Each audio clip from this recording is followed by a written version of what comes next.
So right now, what is happening in Ghana is very troubling. We are going, I don't know, even heaven knows where we are going. And we'll get there when we get there. Wherever it is, we are going. Folks, my fellow, my lords in the Supreme Court, please, no one can fire you. What is all this fear? You are judges for life until you retire and you die. Nobody can touch you. Your position is what it is. You are forever. So what's the fear? Look, what's his name? Donald Trump in the US. We all know that he appointed quite a few people to the Supreme Court in the US. Do you know how many rulings in the Supreme Court were made and that came up and there was ruled against him? In spite of all the fact that he put the judges there, because they know and they realize that their loyalty was not to him because of Nwashoho, but to the law and to justice. So all I'm saying, Supreme Court, please, this idea that they call you the unanimous FC, this idea that they say when there's a case about you and the government is involved, the government is playing at home. You know, the people are saying this, but trust me, that points to a loss of hope in the judiciary. And trust me, you are the ones we respect as our last resort. Say, whatever happens, the worst thing that can happen, the last resort, and we do have a last resort, is that we go to court. But trust me, when we start doubting the kind of justice we'll get out of the court, it's not good.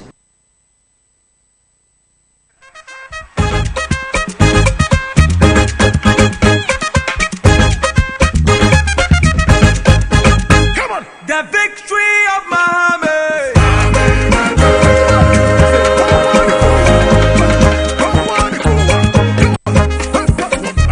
The victory of Mahama.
If you love Ghana, now you will weep for Ghana. And it is the more reason why you will vote for change. Waiting about to Obama Joe Mahama.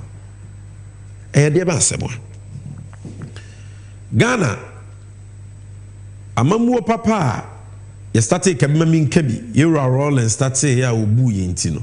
Na NDC, Edim Kuku 2000, Abatu Nimu. You hand you over power peacefully. Emma Mampeni Kufodi and MPP are binding. And Magana Kabimami Kebi Baya Kono. Tiwi are seeing you have a pay asset. You may hear the star of democracy and of the West when it comes to West Africa and in fact Africa. In the Maya starting Yamwa for America for any Mama in Bibri. In the America for near and she be a friend of Millennium Challenge account. Me sure what it did that. O man penyu ko fo abreso. Sa program we ejidin pa. ma America for my sika Accra kwan timpo kese a ebo motorway mu a ye frɛ no N1 George Walker Bush Highway no esa sika ni bi America for the dem ye de yes akwan no o ma ye sika me ye de yekuayo dance ene de keka ho o mo de che na enye besia sika o mo de che into mampenyu kufu abreso sika America for the che no o hwe so pepepe a adwuma wo so de ye bia no o de ye Fofia Antoata na Yura Jonathan Mills ne President Mahama bae. Omo bae baby anakofo aye compact 1 which is Sika America for the mile for N1 highway adru no.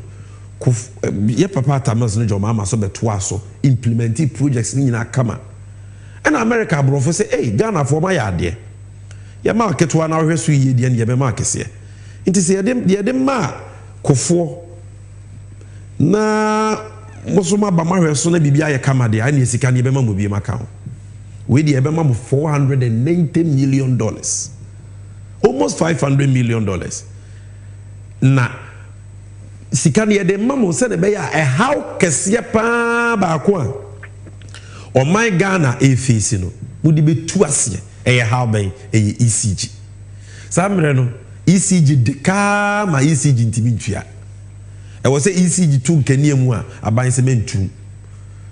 Na cabeto, a buying tria. ECG for Nankasa ton Kenya no Muntimin Jessica because of illegal connections. It ECG no guanessa and America for Muntie. Mama Musika. Namodi Asheshe ECG, Fidia sending in our my Kamasisi. But condition that one say, Mempesa Ghana buying a very ECG subium. Because I buy her ECG sooner be a buy juma. Moya the basa do. Me pese ECG yemfa ma ankrankru yuma private company.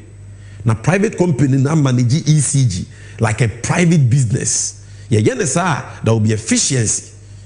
Bi bia be koso kama. Sika ne ye de ma mo no enhye.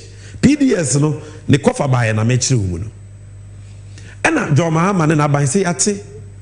Ena America for say condition that one say ansa ne de sika ne be ma mo no mon kope private company enye private company to hwe akwa enye se bia me cameraman ye ogina ho a oni capri mon kofa ne private company emra me hwe ECG so debi John Mahama said no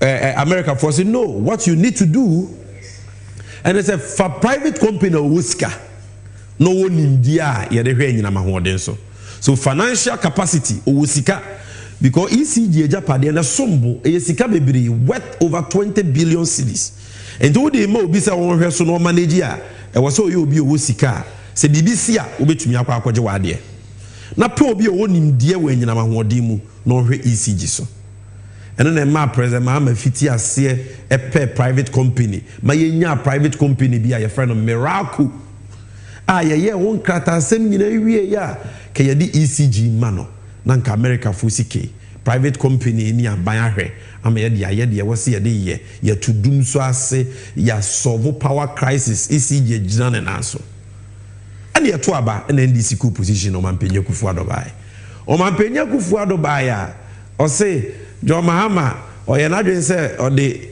sa private company na America for se ye mfa ECG mano no Ghana for chefe wom e 20% pe Ubroni chefe wom 80%.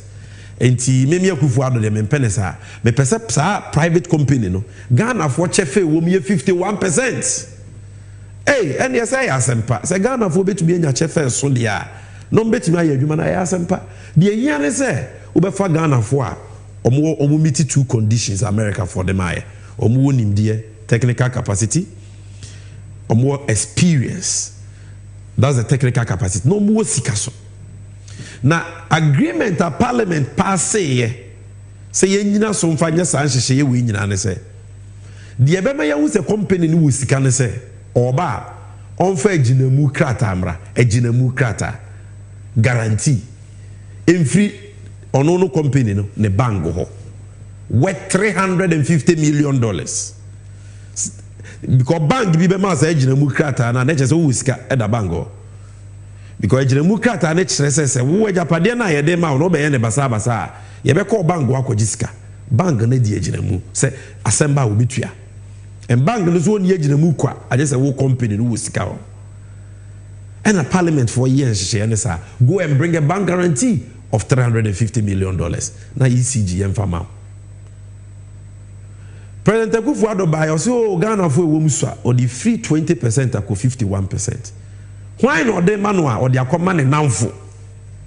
Ono ni nuanom Gabi Bomti Akufo-Addo nuanom ne nabusuafo no. Omo namfofo eye businessmen and omo kokeka omo bo and omo the 51% of company a friend no PDS ema omo. No mo say o ye nya private company. Ye mfa ECG eja pade 20 billion cedis ni nyina ma omo. It will be a tape be about this no. Kevin Taylor released it. And it is authentic. Nobody can challenge it. Gabi. And they na down for Bakwa or no crowd here. Nejuma or yenes yitri. Or so cry. No, or ya buy crash in na buy many pools or that board so NCA. A friend of Philip Ayunsu. Ex-men Barbering Saloon who is Ligonedia. Omunina Oncheni United. Abusuyama Mukuku football. And ye chiche PDS shares no. Edemao. Baku yitri we painting wedwuma Santa Baron Ventures omuni power wo hwe omuni experience bia sika so omuni bi enti bank guarantee a parliament ahyehyɛ so omon kofa mra na eno enya dance ye so omu sika na asem ba yakobo bank wa kwaji ye sika no bank guarantee a ba womi ase family parliament se omon fa bank guarantee mra na bawomia ne abamu mpanyimfo bi ne PDS akoye meeting say no way PDS for so munya bank guarantee until the ateso am omo kofa insurance guarantee mra omo kofa insurance guarantee ba yeso a omo anya hwehwemu aba insurance guarantee no sa insurance guarantee no 419 frakadam they said wa koto iPhone or cycle na we do kani emu na yeki soup omo the insurance guarantee ya korea ya oria sa insurance guarantee no obi na atra cry almost a free company bi wo kata your friend Akut company ni nim ho mache kana na paper and omodi abeji ECG omoji ECG a no magiji ECG anka se sika no omodi akotu fake insurance nika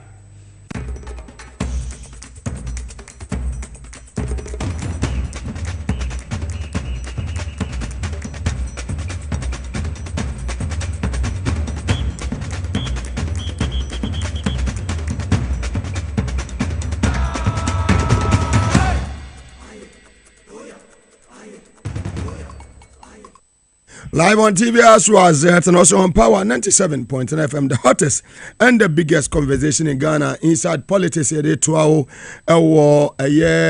region, all the 16 regions across the country, north, south, east, and west. Here the Ebrewo from our studios here in Osu 37, Abebrese Street, the heart of Accra. Osu and Yedi Free Ebrewo to our northern regional capital Tamale. Our Kesmi 107.1 FM, Bole in the Savannah region. We are live on Nkilege FM, Upper West Regional Capital. We are live on WFM, Upper East Region, 3 radio stations in Epeki and live. And Bolga Tanga Funyina Chacha Munimo Yabo Ramo Bokwa source 100.1 FM Sanso and Azabs FM was Zabila. Yunyanama Ewo Pusiga FI Life Ewo Wimpang Sampa Wende FM Bono Region 90.9 FM on Soko Sanso and Suma FM on Nkwanta. Afro Regional Capital Lagos Nananum 92.5 FM station with ambition Musukremo Elho. Aduno FM was Sound Corey Omunina FI Life and we voter regional capital Hoya Global 105.1 FM Samson and Western Regional Capital Takrade Sharp 106.9 FM Ziama Elembele Western 100.3 FM Muti Region 3 radio stations and Epeki Live and we new 9.7 FM Ewokete Cratching Yenuanuma Omoso Ewo Jessica Fire Life for Boom FM, KFM or Passa, all in the Oti region of the Republic of Ghana. So and Yebo Remo Central Regional Sinfusua, a Rich FM, also Fire and Life, and a call land in a GFM radio and a Fire Life radio. United States of America, Apple 68 FM of Virginia, almost Fire and Life, and Namum. If you want to call Abe for so a year internet, almost a DH Facebook Live Power 979 TV as was at Ghana. Ghana. So on YouTube, SYZ Broadcasting. Na yebowrem www.mysyzonline.com. Honso no wo sama ya ka nyina no achichiri nyina ediagu ho PSA okra na dawroma. Midin ade Mugabe Maase obetimi afreme atankolega bigger the capacity man 900 million angels. 900 million angels. NG Gabriel as usual. And LED angels no. And sama bobaba free Accra High Court say COP Yehunu Deputy IGP in charge of operations. Nipa bi tabrim no and then copy mu Accra High Court ni Dibra His Excellency Nana Akufo-Addo President of the Republic of Ghana Edimano challenge say your constitution my president ho kwan no court abo ensem nyina atogo bongarat Samu tungu mukomo babia COP Yehuno deputy IGP in charge of operations court say yewajuma na kwanya president for so this adwuma the nation wansa no if aboni bia eni ho si case no high court at this messy eye bi de enye bi de san say yese wasafo ne so ne oso ntakrache operations ne de ye wo 37 days say yakwakoto aba Yehunu mo operations ne munya den yesi wo wale de yesi wo boko ene ne pata mu nyina kusase ne mamprisifuo yi anuanu mienu a wo mutime tena wasomdwe mu no make sure say operations no ebe ye adwuma ho na yakwan so abato obi obeye na adwene say obefa ballot box bi adwane obeye ransem bia no moma emra eni ni so ye ndi so ye MPP ACP PNCU moma emra eni ni enni ensamban na abobo free electoral commission krata enra omode ba abonten efa ekuadonko ho mobete ho ensam ene na ensam no san ene koba say electoral commission ekuadonko obi ankwa ankogina say ne beko ene koba say obi begina say ne beko ena san ena yemra no ekire ni nyina ho bete ho nsem ene awia tankolega biga Mugabe Maase the capacity man maybe ni nyina mu mako e de akire ene sanso ena His Excellency John Dramani Mahama wode na proba wode kopie mu wo siremu atifi mantemu northern region ene yi oguso abo pro ensambe na His Excellency John Dramani Mahama 5 questions ya wode ma Bawumia so abre ni 50 questions na Bawumia obi ama 5 omo obi 170 wa ma omo waye na yi wo ba yen so 170 untumi ma ho answers na obi ama 5 pass so be man 50 John Mahama fire Bawumia back na de say on tia say His Excellency John Dramani Mahama say wone Bawumia enye debate na de so odwene ho awon tia say na mom de America che Bawumia ne say wo ko eye Michelle Campo a ye wo chimpanzees bebri e wo kwan so afenya kwan so he can go and debate those chimpanzees. Mahama is not ready to debate Bawumia. No, Mahama ne level no ne class enye ne yonko Bawumia men bibia mu we say Bawumia o men Mahama wo baby Mahama wa assembly member pen wa adwuma Japan embassy pen Mahama aye obi a wabeye MP wabeye deputy minister pen wabeye minister pen wababe obi a wabeye vice president abeye president enti ono oye driver or experience or tried and tested yet to me for on my Ghana and kwese Bawumia sa ana se Bawumia epe obi debate a me ka che Bawumia se obetimi akoba bia obetimi akofores akopa nnu bi no no mako debate na His Excellency John Dramani Mahama de onye ready to debate one with obi a we jai dollar edema omo 3.8 na dollar ne enam 17 Mahama enye ready say inflation we jama mo 17% na ene inflation no edru 54% and awo Bawumia wo de koya ko do 54 wo se Mahama o me debate for hot. So John Mahama is not ready to debate with Bawumia. Bawumia can go and debate with the chimpanzees. Mahama is not ready to debate with Bawumia. Mutie ni ye itina na do aba be fire John Mahama so on tia se so on debate ba eno nya de Ghana fo yiu and His Excellency John Dramani Mahama mu de mama me komra ode Ghana ejawo on the 7th day of January 2017 na boko asumdue ho na yenuanu man prison for na yenuanu ko sa se 40 asumdwem wo mu wade together wo mu wo mu ma together wo mu di dwa together na tokwa bi ani ho under your administration this useless administration Nanado and Bawumia no say enetie. So Mahama is not ready to debate with any useless caricature. Take it or leave it. Mahama is not ready to debate with any useless caricature. Yes, we have 37 days to go. The John Mahama I know, the John Mahama I trust, is not ready to debate with any useless man. Take it or leave it. John Mahama is not ready to debate with any useless man. Mismanagement of the economy.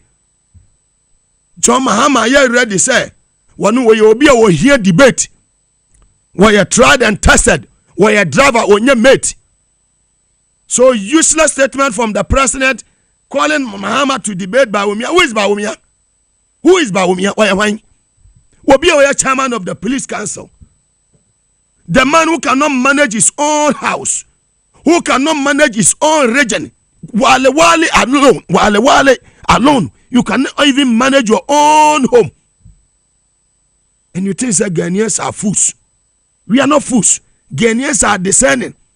The things that you said way back in 2012, 2013, 2014, 2015, 2016, the incompetent John Mahama, the incompetent John Mahama, the incompetent John Mahama, when the exchange rate, when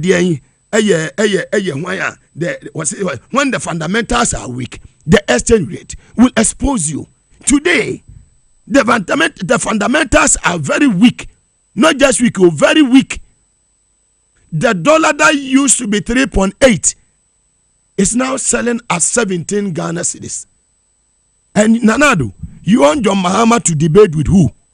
Useless Baumia, the mate. Mate ultimate to choke. Mate a car at free one another free. Near passengers mate it me sin to choke. Near Nina Kwaku. Ghanaians are sick and tired of this useless administration. Take it or leave it. Higher power, 97.9 FM. And the TV SYZ. Ghanaians are sick and tired of administration and the power someone sa.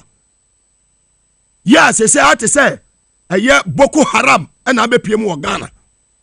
I'm out for the Basima. Yet to me, you are free bass in Musi farm.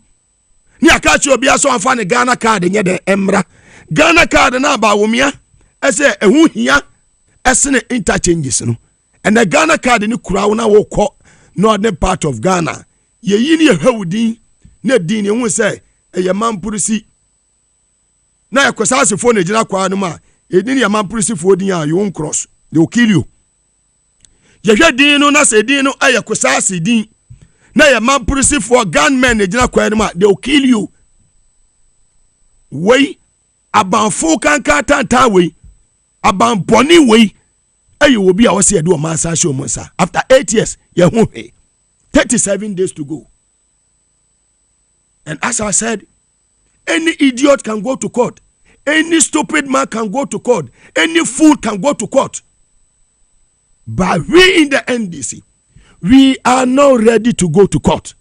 Elections are won at the polling station. I know meetings upon meetings ekwaso. The electoral commission, the officers, share American embassy statement no mo de bae no. Munnim sadie wo mo satellite ne da electoral commission je mesa. Mo ya madwene sa mo bedi bone. Mo ba ye niam bone, mo undermine and democracy away under this democratic dispensation under the 4th republic. The 8th parliament here you me. Power change under the 4th republic.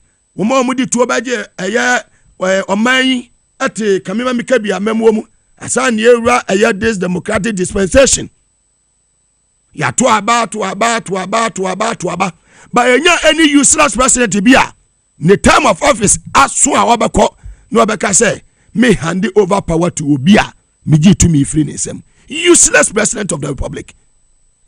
Power ne ya wodia. The good people of this country, the citizens, we see anya the citizens, me anya spectators. Citizens ne na to me ehwe wonsa. You are there to serve us nanado. Wo ho sa wo besom ye nya ne ye ba besom wo. Yen taxes ya de no ebi ne di topio toma wo hye, ebi ne to duane ma wodi, ebi ne de hwa wo ma, ene ebi ne de hwa wo yire. Ebi ana wo de fort eye what they say chartered flat na wo de nam wiem na wo ye niema se wa broni mu e wo wiem no. Ghanaians are sick and tired of this useless administration. Take it or leave it. So today, His Excellency John Dramani Mahama was so questions Mako 5 and a Diama Bawumia. You useless Bawumia woman Misata 170. We are now 5 for power 5, you are running away from the 5 questions. And I can't see Munu today. We are not ready for those useless things. Say baby I had done. Ye bia ni ye bie. No full stop, no comma. Ye bia ni ayadai, na ye bie. A draw bia ni to be academ. Say we bia bono ho. Me are ready. Yes. Who shall me now so the be face me catch you say I'm ready. You can't even don't even try. You dare not. Yes. Because when you're ready, about to into 2024 a self defense. Ukura kotokura mesumi kura mikotokuru eno yen lance say. Ukura kuma mesumi kura makuma yen lance say. Ukura wama funa mesumi kura wama funa dia samia wukuka eno yen lance say. Ukura tua mesumi kura mituo eno dia yen lance say. Yes. And I have every right. Some protect me. I have every right as a citizen of this country. Some protect me. Na me trawa ma abra blantain da menchai. Na krama eba be kam yakọ. Na ma hwe krama ne so on kam no onko abada menchai on kam no onko. Da bi. Obi ka se pudu onhie o. Na pudu o de ade ya hia ye be dan. Ye bedojo. Yes. Wo peace ya yesu peace. Na de wa ye na adwene say wono no ya bema paso ya no say ya bema cha bema bi no. That is why I stop one to me in Kumasi. Say one to me. Wafofra no wafofra wafa. Wo de betena movement TV ne one to me TV wo. Ba me Mugabe atankolega biga Mugabe Maase siremni Mugabe. Ya se 10 year na ne emre no enye bi ni mosini o. Me ye mosini ba wo. Me mani nyemre. Utumadura enyame ubometua ento. Enti wontumi wotra wa shate region wona we your campaign. Just be focused na your campaign and leave Mugabe and John Mahama alone. Yes. As a travel na move to me, I influence womo with your 2 city 3 city mu discount ma woman na mu control a station owners no. Me presenter am say general manager. You can't control me. Wo ba na me meet studio. But I saw about for 900 million angels in reveal me say, Wujina session enim ewa deshe FM. What happened? I stopped you. Tama wu shaking no, wu say Mugabe no, e onye Mugabe obetimi atra no no. Wo start say ohon wo so no. Wo mo ben won mrata ne ben won no. Wo see me beye momo. Munafikini.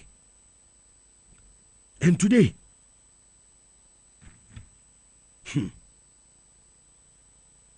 Bawumia, Mahama saw 5 questions, spend them out. Yet 5 questions, in His Excellency John Dramani Mahama, a bra author our northern region. 5 questions. Only 3 questions. 3. Why is the exchange rate 17 cedis to the dollar? Question 1. Exam, you should come and write. You go compose. Ghana's debt risen from 120 billion to 767 billion in 8 years. Question 2, you should come and answer. No answer. Question 3, why is inflation where it is? Why did it rise to 54% under your administration for 8 years? And then let me add 2 more. Question 4, why did you borrow 42 billion cedis from the Bank of Ghana?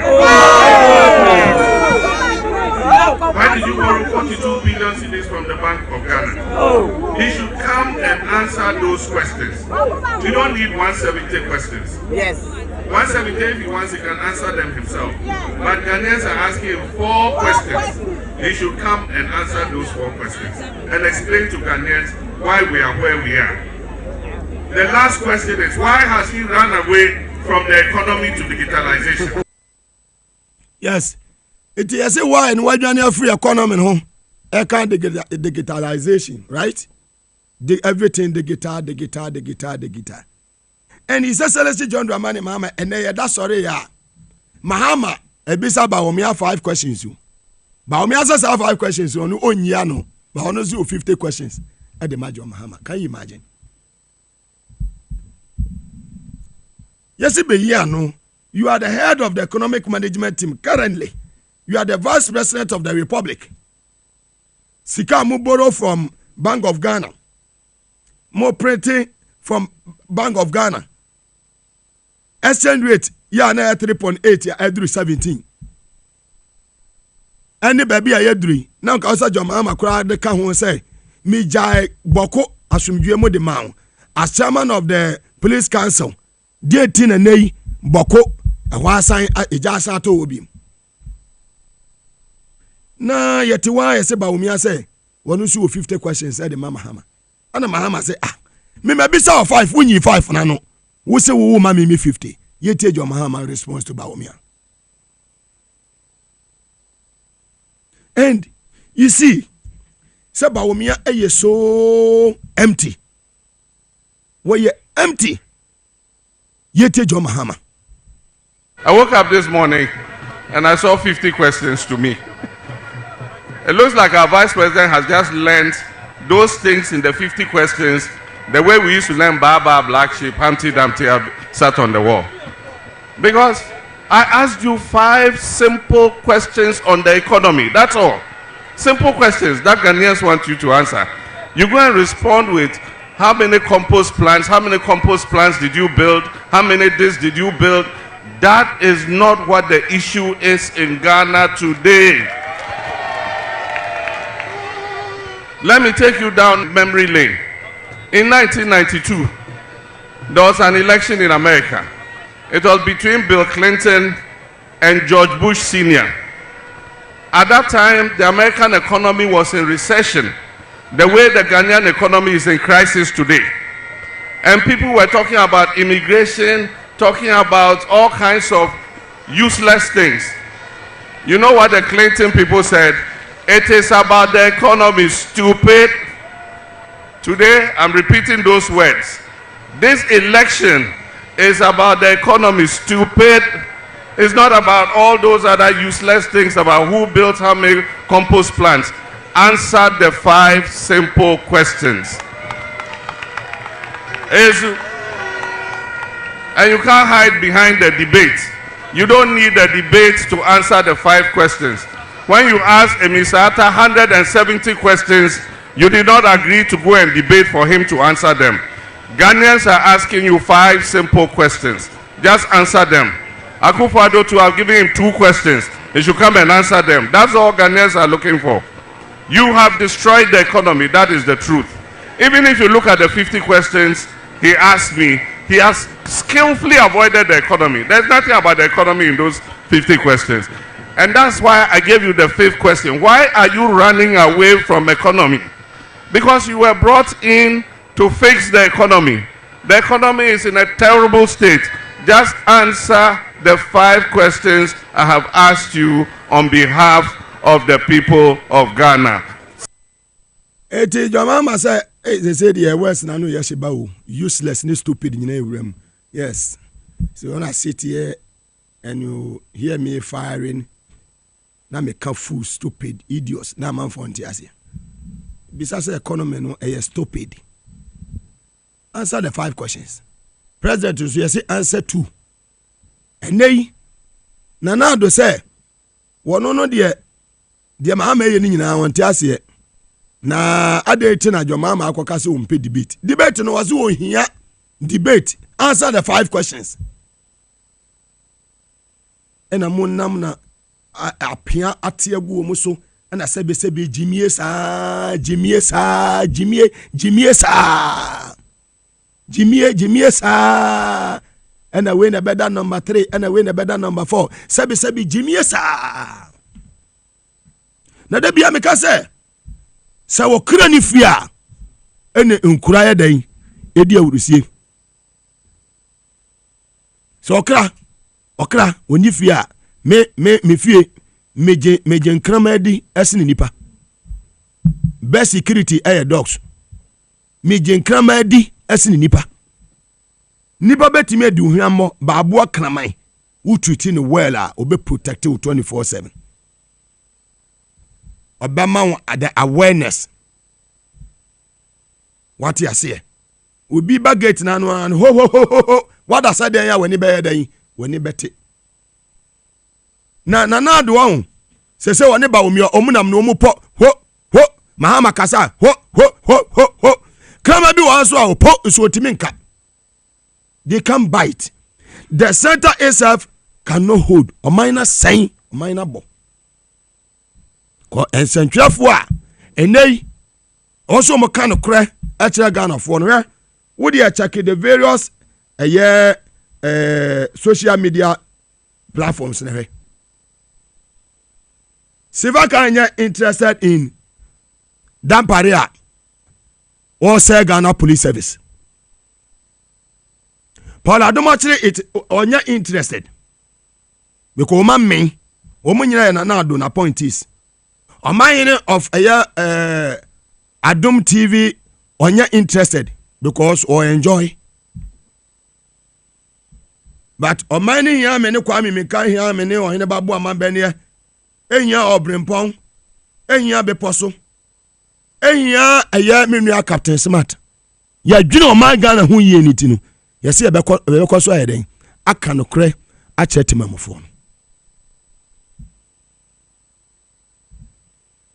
And you see the wind of change has here a blow, and some of the top journalists, those who call themselves senior journalists in this country, for 8 years no more for phone and frame me down. And no more to me for phone yet frame me. And Mugabe your status, me was now on Mahama Adam because yes, we need to come. The wind of change now has here, but we are taking over on the 7th day of December 2024, 7th day of January 2025. Near occupy baby. Winning. My power and changing my starting who a yachivaka money Paul Adomachimo so more get it closer to Jubilee House. They shouldn't make any wrong mistake. That mistake, no, me say to you, what me say wrong mistake. I bet you falla. We are taking over. Yes, we are taking over. And some of us, I'm very close to John Mahama. Very, very close to John Mahama. And you'll be an obeti masoro keke oba for his excellence na on edin komo. I'm very close to the man. And minimum the obeti me aye. Minimum adwene power de magana. Me wo nyamisu a e wo John Mahama mu. So agbasi jame na menye madwuma. Agbasi segbafia. Fantastic brother. See you. Greetings. Eti enai man we say Seven, there be a metrasa, any fool, any stupid, any idiot can go to court. Book when say Jimmy, what Jimmy. President Itimima appointment. Now obi a sorry say on yes president na appoint you will be say one year deputy IGP in charge of your operations. Useless caricatures. What is your interest there? Ti yebeko court, yebe frustrating nipa no. Nipa bi be share se ni epia. You be frustrating the panel. We will not even allow the person to work. We will not allow him to work. We will not allow him to sleep. Always, you be court. Always, you be court. And that High Court, abo asem nagu. Man will say obi eka ho asem. Because their interest is not there. Today, the angels, 900 million angels, no more Tesano, here police training school. Yohonu was not there. The IGP was there. The man was not happy. IGP dampare oba kokora force. Adwene ni too much. Hwa ewiaso wo dwena po. Me say, wa ma wonua anfro ankoduru suru a wono atwede na ebe ye free wo na watofom. Se wo mo ase mi ntwa enkron a wo betwadu. You never get to the top. Yo mo ma di IGP a wo mo kọ ahonjijie mo. But when I'm about respect ya edasu kro omono e wo top. After IGP position no dampa when I'm about they na Ghana for the bekaiwo. Under your administration, this useless IGP to one yekunkum nipa e wo highways. Yeku nipa 9 a day. Ye you free bus ni about to pay ni yakun. You have a president who is in charge of our national security. He is the chairman of the National Security Council. You have a vice president who hails from upper northeast region. I mean, Wale. And tribe wa woman, sa tribe and any another tribe and any antokwa. Nkaya vice president wo fie nyansa, ba umia ko fie nyansa, kasanto kwa we. Kawani nunu anu mamprisi fo atenase. No afre ko sase fo na atenase. Ye nyina ye ni di mom. Ye busua ba ko ye nyina ye Ghana fo. Ba umia enya interested because ba umia feel say vote wa a free aye upper east wo eba no. Go and check.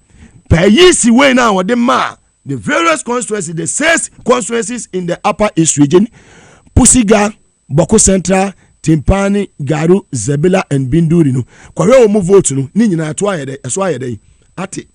As compared to 2020, the Badudu Chiro Mudino, what they compare this year and this year, the Nayade, Eswati, because Amafobe Brahma migrated free because of the conflict. And he feels that he will benefit from that. So he's not interested. Ewa di ekoso ewa boko.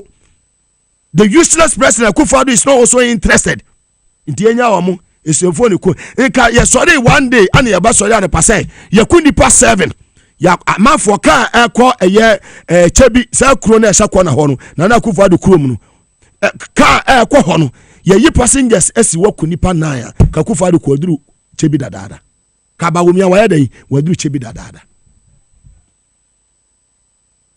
Ye omo fam ho. Mube wuo mube survive o, they don't care.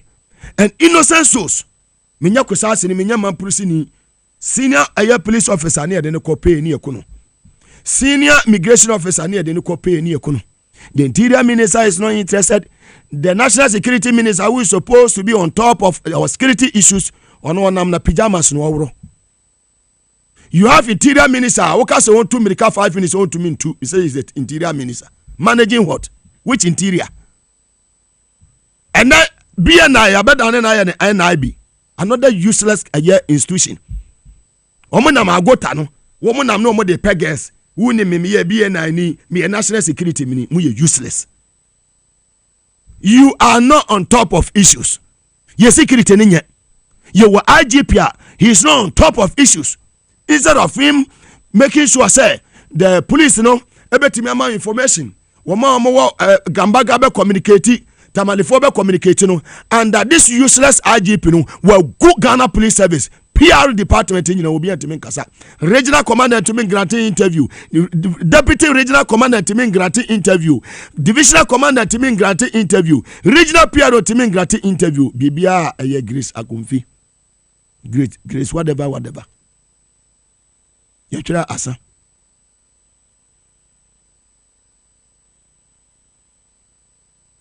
Amaya etimuno Mugabe kwa kan mo beka se Mugabe wo kasado da na me hu ne kura na ma me nka menya dan me utumi nya me hwe me hu ne kura na ma me nka menya dan ya mo bi appointment se onye in charge of operation so mo mani pa ne nya adwuma matam na kogina court se na court se wabo asem na to agu Uja senior police officers o mo call retirement recently o mu nyina kwa na aweho no mo de ko ya celebrate obi a at a black stars. Shakwaya Stephen Apia ever so retired from Black Stars. Yet Timia more ceremonial match be crowned fine yan quite. No say Nipa wing while he was able to lift the flag of Ghana high. The day IU 2009. Umutibi kwaji Egypt under 20 World Cup ya there ebraying. And this year the day IU kwaya ya beba beya press conference ni akase eye kudus and be captain Ghana eye Sudan match and no dey ne be change ya man number 10 JC the daje de kwan ti bebrebe sacrifices ade de ye ma Ghana nyina de de beja ne kwan say kosa ye ni hwe de da wase Black Stars ya kesemo he Akufo-Addo amfiri so ne MVP for about 4 kan katante we a ye football ne fa ne to mapem fra bim na wo call for debate. Eti Mahama se okasa Akufo-Addo ye ne enim se waso se adane se wadane se sebe mampam ye kasa awonte Mahama se wono no maba wo 5 questions wama wo 2 Mahama se wono wanya ready for any debate enei Nana Addo abekasa se Mahama no kra wo ye hwan o so mpe debate Yetie samfo anana adwaka. Mahama say onye debate na enye china. Efise Baumia enye ni tipen. Sir. Onye ni class. Me jimi who class people bia Yewura Mahama wo mu a. Baumia me who class ko. But the class ba ko aminim.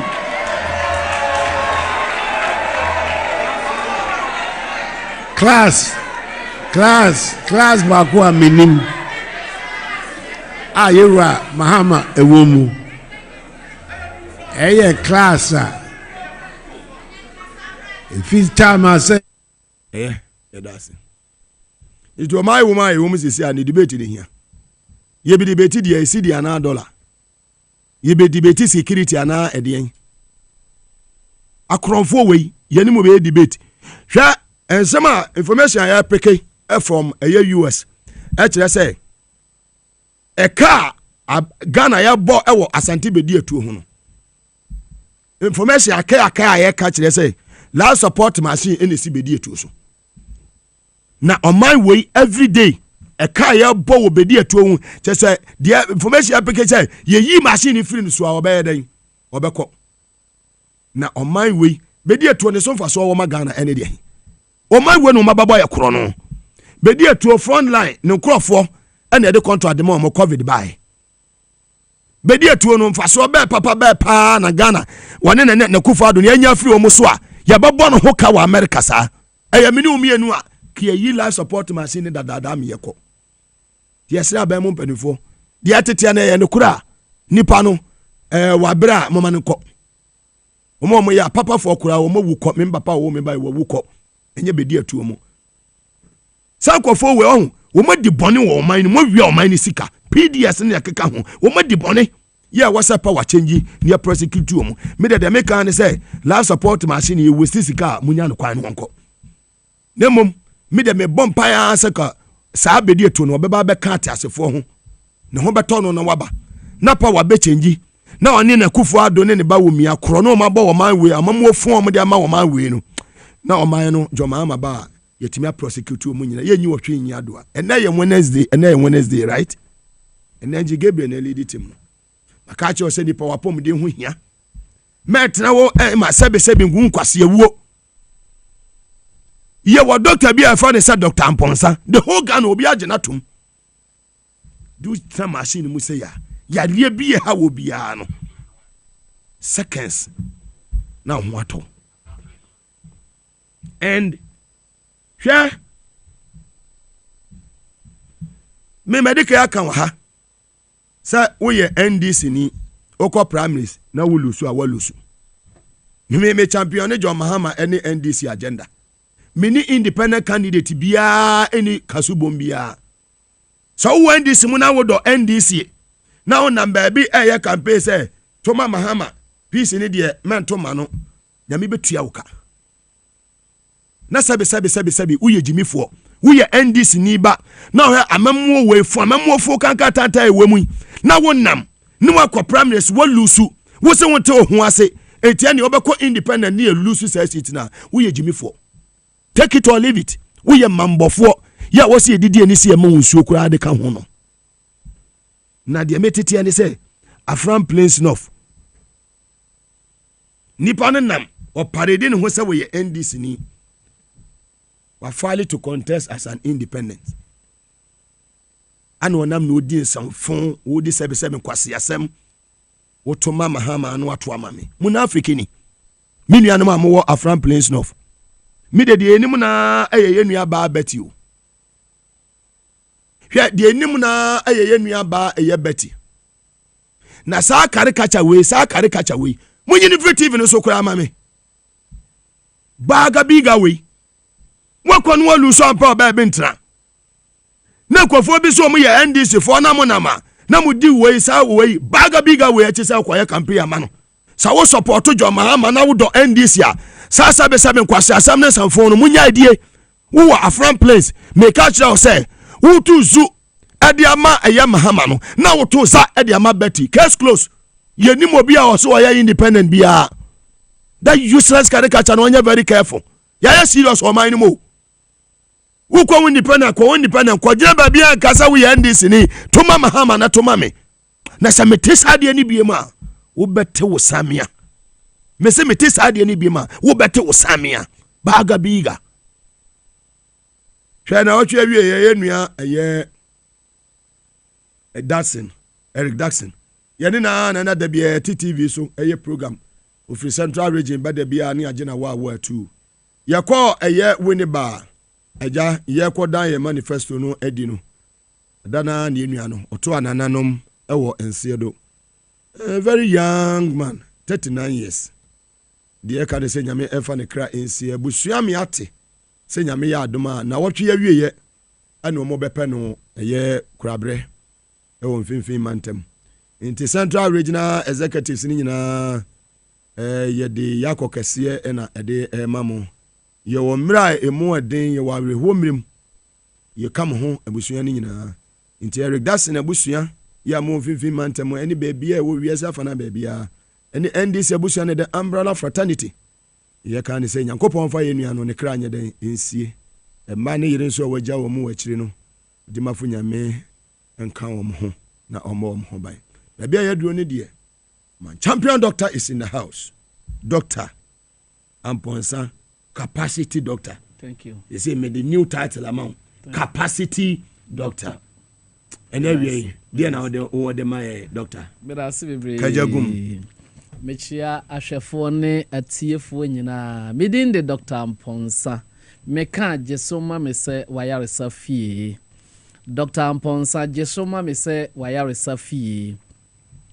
Eya na me baha metaka yare ho asem sede be ya obenya nkwa obenyini ache na obetumu ahwe wabusua enu nti enne last week meka se meka diabetes ho asem na manka enu nti enne me pese me kire wo diabetes sede yete na enema edeba ade ma wotumu nya diabetes na enema ensese oye me be kire oyiye pa na me free ho a na fe matoa so obi biara a wo hwe me se wo ne diabetes ya tie me wo obi ya tie me ye pa na nye no nko e na me ka ho asem yare bi abawi ase a ye frɛ diabetes anase asikyire yare senka asikyire na de ma wo a nka wo gya di a ekɔ enye saa na tie o doctor no nkyerɛ wo yie enu nti ama aya wo se asikyire ne yase ema asikyire yare da bi nya saa na tie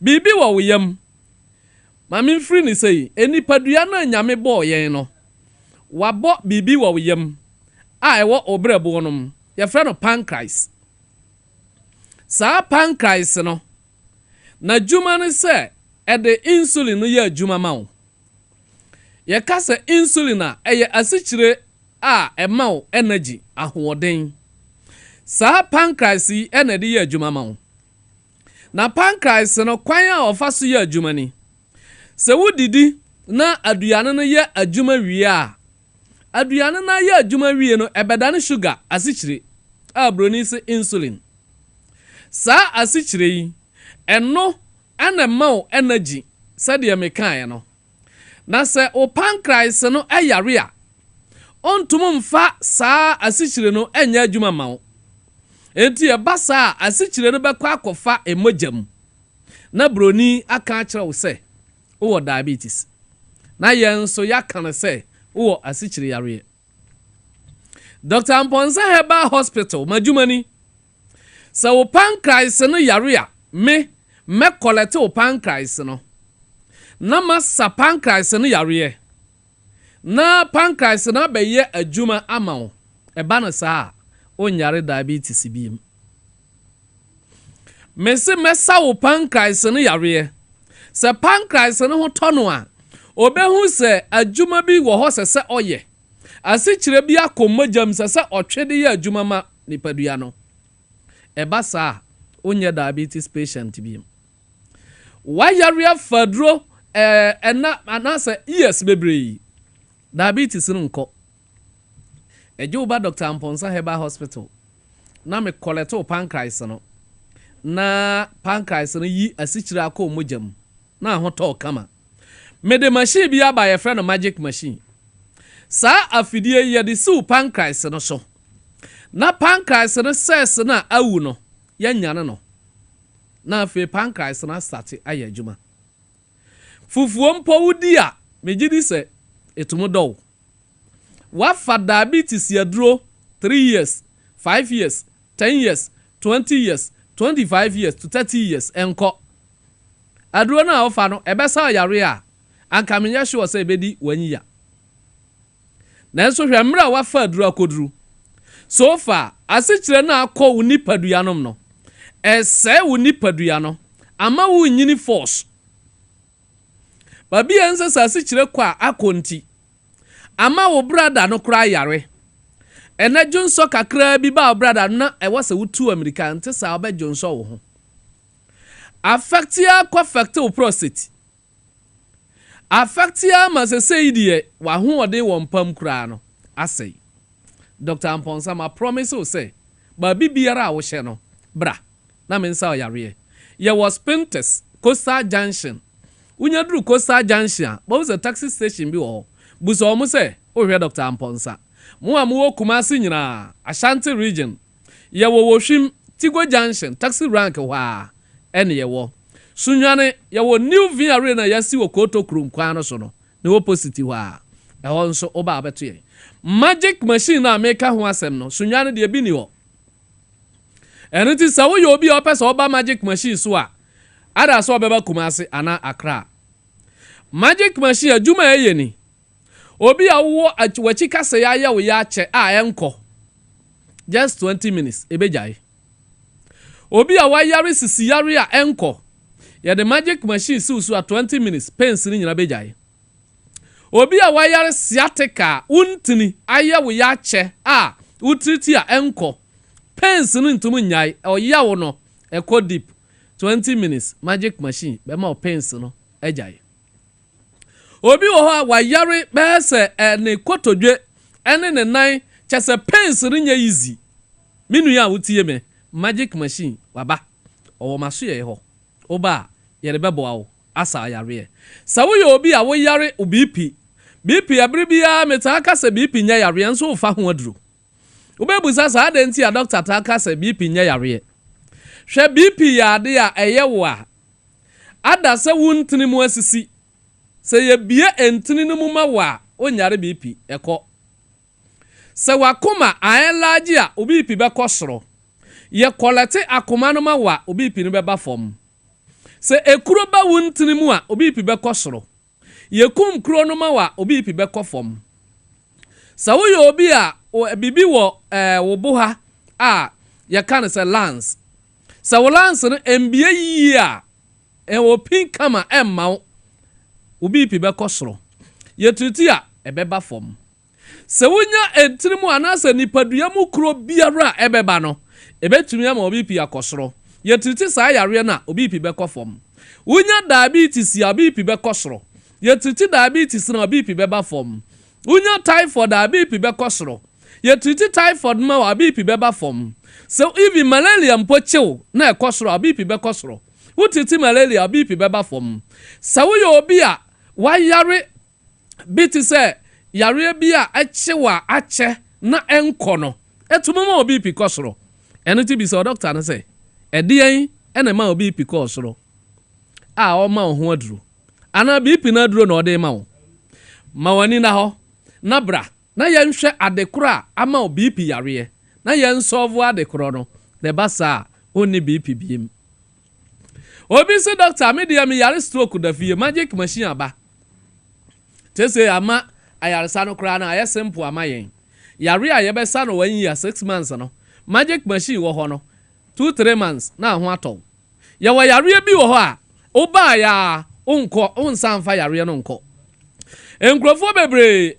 ya de poma bai poma no twere adwuma Moses ya okọ ne wura fimpo so kita poma eniti se wutie me na se wo yare da fie a Dr. Amponsa ma promise o say faka abra spentes usu besi wo Coastal Junction ho usi ya busa taxi station for ne say o hwe Dr. Amponsa wo Kumasi a ye wo hwim Tigo Junction taxi rank ho bra hon so na beje wayaresa obi se doctor me wo ulcer peptic ulcer chronic ulcer gastric ulcer ene sa ulcer ahodo enyina o wa bra eye kuro na wo yam doctor Amponsa ekuro no ache ye de machine be si uyafunu no so na yamma eyafunu no mu ses ni nyina ya adwuma na afi yamma okuro aduro na ulcer no ase atu ama ho ato every bia me kasa Mugabe ti asidi every bia nyame nam no so ebeje won kwa eriti doctor Amponsa ba promise o say maso ye ho no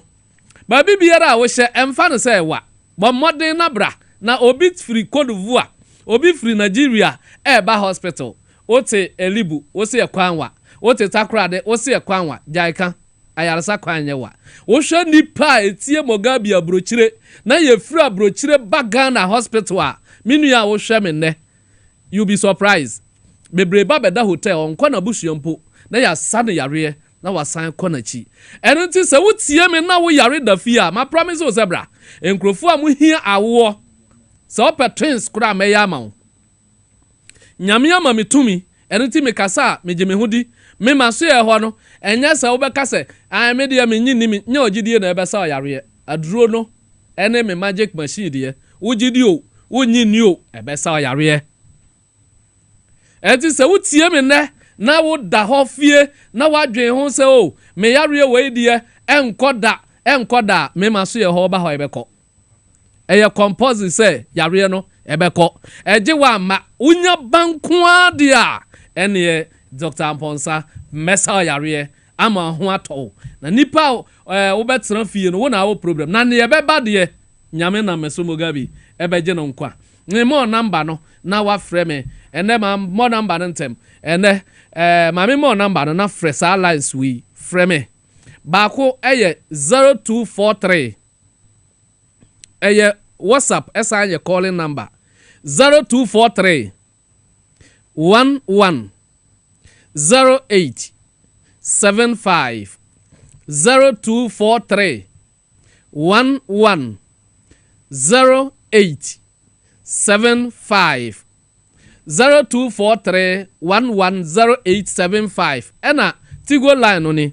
027 85 99 611 027 85 99 611 wo yare no ma mosokura tutu America bra yare amensa e wo maso ye Mugabe eno ne chonko a wo chode a mintumo mwa se enye cho na yare biara ekuti a no se ugidi o onyini o ni amehia ne se obeba nyame na meso beje onkwa magic machine etiase na nyankopon ama etumi ye de besa yare me da se me ka se Dr. Amponsa jesoma me se wa yare safie bye bye.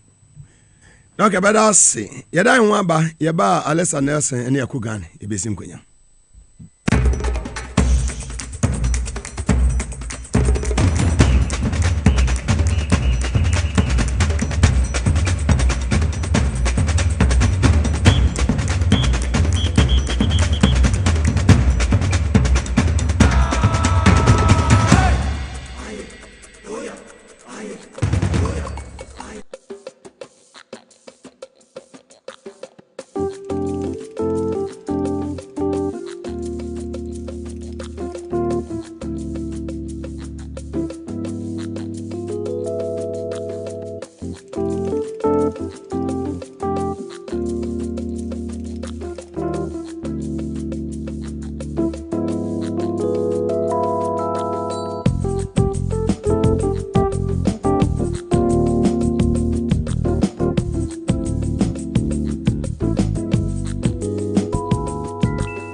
Back from the commercial break, live on TV as well as and also on Power 97.9 FM and all our affiliate stations across the country.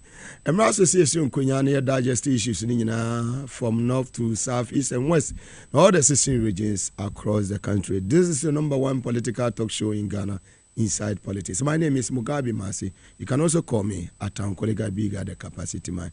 More a Yeminia Asaris joint. Kingsby runabout Sunday anytime in Barbara ya mo share life so and a landlord ni famous in the mame a year comfort go retires in a police officer and the mamo hwe nyina baby a wo bia wo hwe couple inside and chroma flat latebi kwashi any mo amowo Tantra Hill any media daddy washing be any mame obaya any abusua ni nyina emobi bia kwaba ene well Alisa Mwakwaba. Yeah, we just Mugabe Maase. Divine selection for a day. Nana young Wednesday. Why day na just as that was the man. Looking good. Oh, me that's for opportunity that you have always fantastic. A large scenario to say our show life. Hey, on the loss in what boy Juma Papa. Jai. That's strategy in everything. A large scenario. What he has entered the zongos ne Juma year was zongos no too much. Hey, me say I have on videos next year. Na kasa o. And I'm go ne Dr. Louisa Hanabisu. Almost squad no. Abigail Sunambe Bina. So far so good. Mugabe Ashanti no. As I see a cohobium. Look, the effect of what you want to do in Ashanti is now rippling. Because Ashanti no share do ne wo hono as I see a corner ni omuko ye chempe bia say we ejana motoba na ni nyina ase hu bia ye den aka wo you say ye de no kra na call ye ko kire omo senia NDCC do Asanteman ne de wa ya ma Asanteman ni buta da ye ni so say ye ba ye be ye bebre na bia ka Asantini bia e wo Ghana enti oni me pa mi no my friend me say what's your circle back to Asante Dabi ba ko ye former second deputy governor of the Bank of Ghana, Dr. Johnson Esiama. Yes. And I had a call from Professor Joshua Alabi. One time. We have to go back to Ashanti. Mugabe. The feedback. Now, Mugabe, even look at it. The Ashanti, when we went, she mentioned MP, lady no buy no. She na no kasa, she na ni edin. We need to go and support her. She do so Mahami yo buy. Bantama boy I down for you. Buy. What the free walk away. The free kwada sunu. So Charlie, we have to go back to Ashanti now to meet call and America no. And if you can do 1 million more than last time elections now. Omo nyina say say o ma zone 5. Oma zone 5. Oma ye juma the original chairman the two chairman na. Oh, there be the oboni din the person organizer na hard working girl penny pass him so 4 a.m. Now obecheke say obi ayo okay. Sir, he was always around to see until we come back to Ashanti. Memo bi ensuro na memo bi andada no say ye obetumi ehuna ye. Mugabe unim. Me go school unim me guy name. E friend me terror. E wo hefa. At school e friend me terror. Me what can you do? Then now be here. Me, I'm not afraid of anything. More so no share. Who are woody akunta mani e raye kwaye mu. Ese yensu. Akwa say yensu ase ye kwaye. Uti ase. Na wo wanye sika free mu akoton wo South Africa. And na wo body a so ye sika ni. Umpo wanya the effrontery of it. Wanya kukudro ya kanokre. E mo my we afa into my pa from. Oh, you want to attack? I say oh say school no. When school ni yin di free no so. Say me headmaster na be old school member or eject him from the old membership. Say near co school near dan suba we edi. E say prempedin me nyu akoga ba anka meka kire wo. Nti onu de on pe ba bi nda Asante no muma ye nimre NDC ni bi o wa Asante region. Sakra na wo a unim webusu ni bi a fa telephone. Na friend na kire ni say we need change in Ashanti. E say see e kire o say ade na ko ya didie. Ye fa parliamentary candidate wo MPP prime minister pe let us obedani MP. No. That custom must change and it's about 28 years now. So baby ani enam na so baby nkofo omo ja omo because someone him said they cannot do anything to them. Akoya adidie me nya we ni pe. Me hu ya hu Joseph for say Joseph Boyen edu. Ni babema anu so pe MP. Cocoa board see. Yeah, ni babema pe MP ediwo Ashanti region. I couldn't reason out. Let us say why a four say obi rahwa. No free Western. Obi rahwa na there be. Western region yeah. Me see look the youth of Ashanti and especially those of you 5 million young people who have benefited from the free education. What you need next is jobs. What you need next is jobs. And the NDC is proposing jobs for you across the whole country in the 24-hour economy. So why are you looking back say obi say oba or say a free SHS. Look, you have to be forward looking, and nobody will destroy the free SHS. Especially John Dramani Mahama. He set out well with his progressive free education. So Obia, yes, on the school no bang crashing, baby out in you don't need to go with long journey and send a wako school. Umami Muniska, Yabia school Mugabe. Adia ye free no. And so replacement and for why be 10,000. You have to pay. People are paying. Yes. And it's scary. Uka de way yes me mayenka. This is not our school. Now free education, the quality was poor. Nana don't tell me nana be or didn't course free education. Nana po and tell me the baby or didn't fair mu. And now minister do chum na okasano wajani mawa America. Omo dada yen. Nana don't know school. Kimbu haya. Debi oko Kimbu. Eya Kimbu for your anniversary. Onko hobi. Don't come on ayeko. Na the way they enye. Mugabe and America say education be fan young and American. I'm appealing to the 5 million young people. Wamunya free education. Kimbu no koye course me. How be say I know they know a special child into other please. Mugabe pa. Where is it something with this? That's the truth about national life. And no credit that why no waka or a special child. Me na me kind. Why? His records are there. Please Obia any then. Who say photographer because you na fan ko a picture and ke kunu. Please don't come and tell me nyakula. Menyi kakra meniefi. Enti be mo Obia nda opa. Oma photographer njira ni sambenkum no ntwa picture ni nyina enhwe. Enye say ni ebu man. I'm saying say Mugabe the entia me commentary na che ni say be sa che. Hwe Professor Michael Kwe. Hwe krata pen of a pen ni paper mu fi say yen kwala. And of otro champion honsem because he was working on the whims and caprices of Nana Addo Dankwa Akufo-Addo. So you see politics in Ghana by Professor Michael Kwe 1972 to 79. One Toby in the lecture hall now. You will never pass his political science. University of Ghana. Then he wrote again, 1982 to 1989, politics in Ghana. Yes, about Rawlings. In all those ones, Michael Kwe set standards in those books. Today, where is his pen?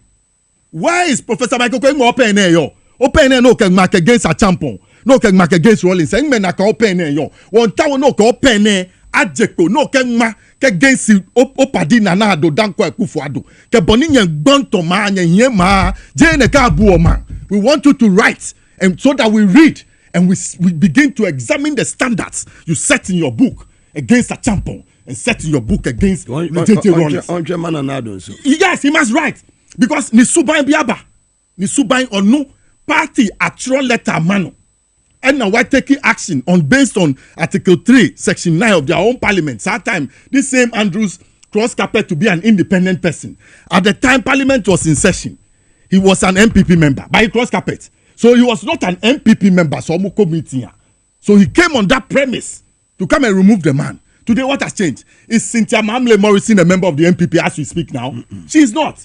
The gentleman from Suhum, his name has been removed from the MPP people within the Eastern region. Those people around him, yes. So why are they not sincere?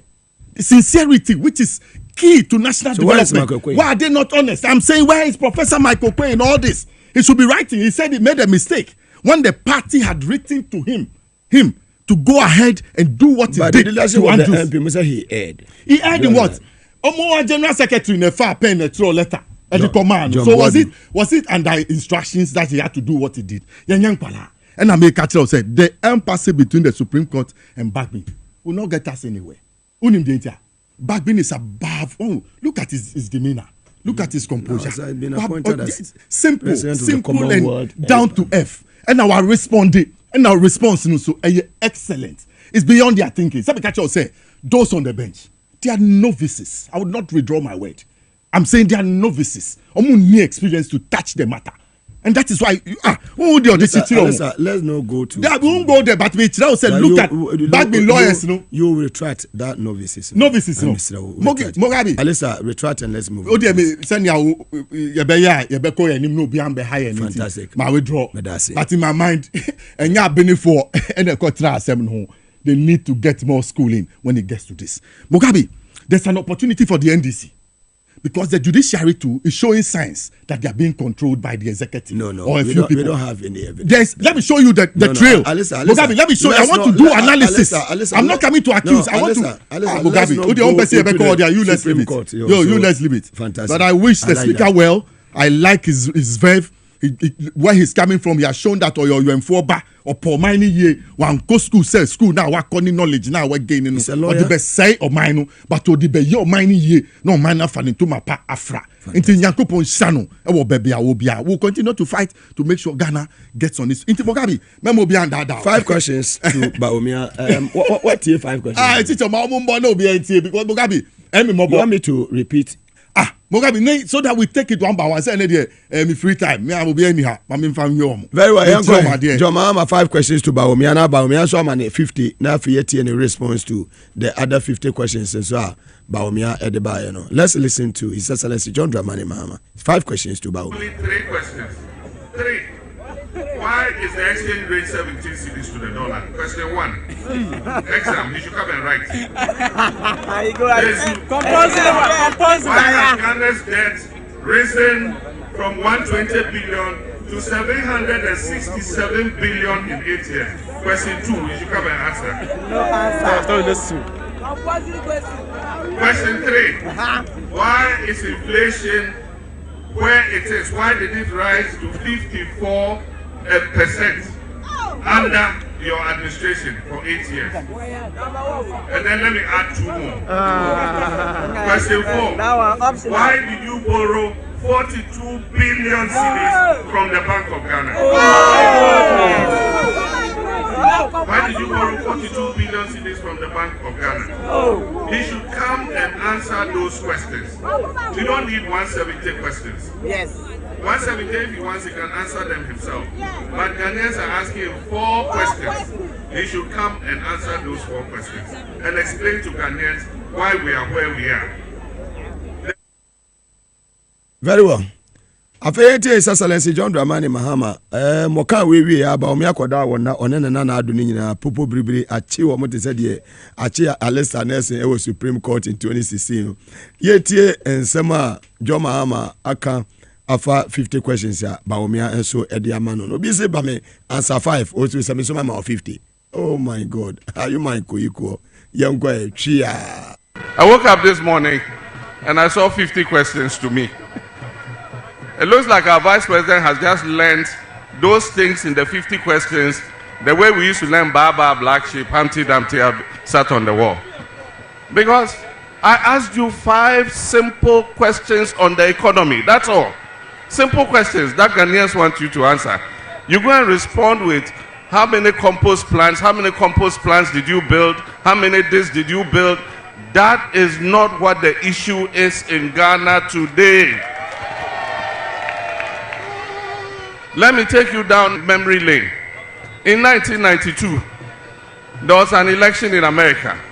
It was between Bill Clinton and George Bush Sr. At that time, the American economy was in recession, the way the Ghanaian economy is in crisis today. And people were talking about immigration, talking about all kinds of useless things. You know what the Clinton people said? It is about the economy, stupid. Today, I'm repeating those words. This election is about the economy, stupid. It's not about all those other useless things about who built how many compost plants.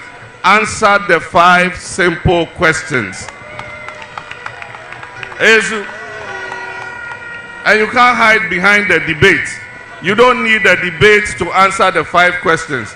When you ask Emisata 170 questions, you did not agree to go and debate for him to answer them. Ghanaians are asking you 5 simple questions. Just answer them. Akufo-Addo too, I've given him 2 questions. He should come and answer them. That's all Ghanaians are looking for. You have destroyed the economy. That is the truth. Even if you look at the 50 questions he asked me, he has skillfully avoided the economy. There's nothing about the economy in those 50 questions. And that's why I gave you the 5th question. Why are you running away from economy? Because you were brought in to fix the economy. The economy is in a terrible state. Just answer the 5 questions I have asked you on behalf of the people of Ghana. Simple. His Excellency John Dramani Mahama, and now they say 5 questions on the Baumia. When you 2 now, they're more money now, more answer, more debate. And now they so debate, ain't in another. Debate ne enyechna. If you say, Baumia, any tipping. Hey, sir, on your class. Me, who class people be at, you are Mahama, Wumwa. Baumia, me, who class go. But the class, Wakua, minim.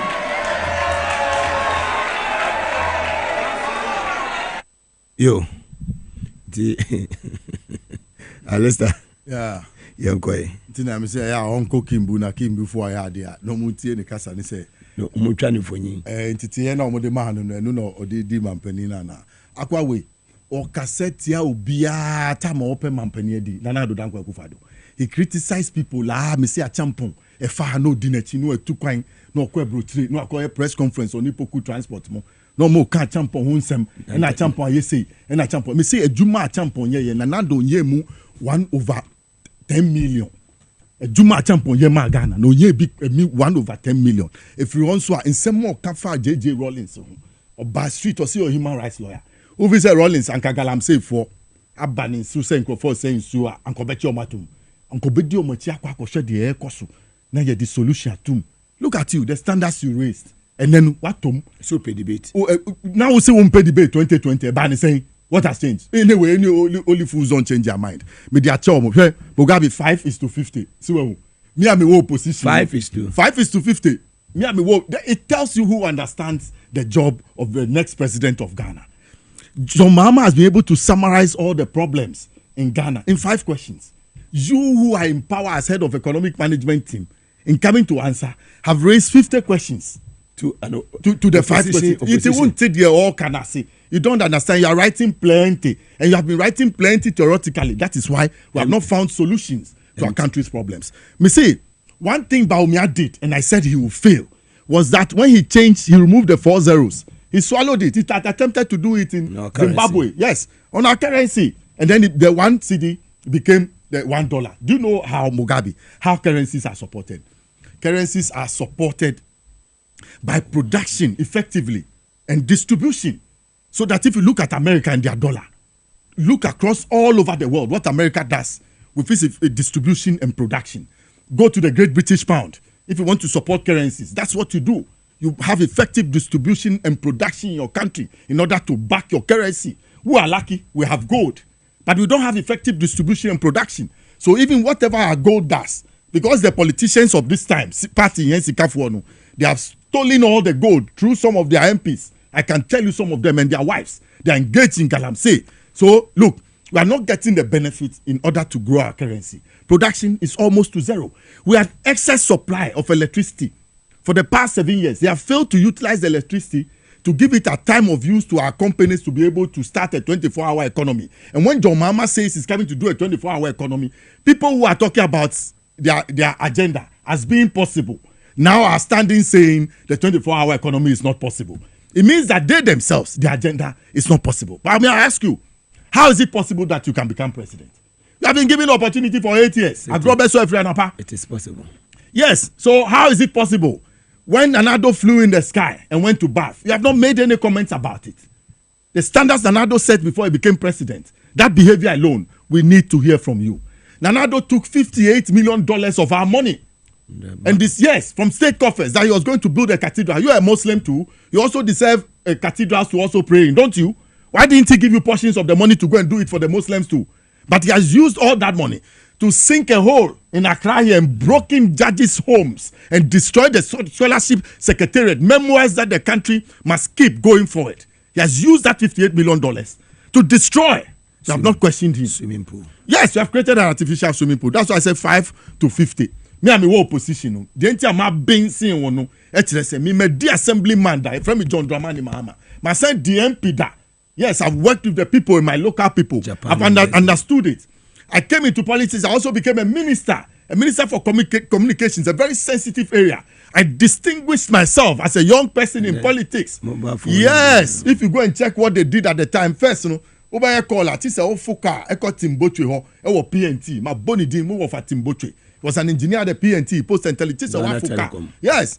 To call Tamalea, you have to go to Timbotwe and go and see him and know about Salai. JJ Rollins changed all that and go and check the work Dramani Mahama did. The guy, He's a historian, but he has flair for communication. You understand? Apart from being that minister, look at how quickly he rose to become vice president. Me, I was one of the key people who pushed the agenda for Professor Mills to elect him as vice president. Do you know why? My daddy will wake me up and say, hey, get up. You don't know Mahama. His son, look at him on TV. He's a member of parliament. He'll become president. I say, daddy, why are you worrying me? How do you know somebody will become president? Say, hey, me, I know how if somebody will become something. Learn this thing from me. Truly, I followed. Yes, I followed through, and I couldn't stand it. In 2006, I followed up to Professor Mills at Cuckoo Hill. May his soul rest in perfect peace. I went to engage him in about 3 hours. He was asking me who I was and where I was coming from and asking so many questions and putting into him that John Dramani Mahama had to partner him if he wanted to be president. And so he became. So this is a man who, being president, he was vice president. He went to the African Development Bank, where at the time Adesina decided to help African presidents by introducing the corridor development. From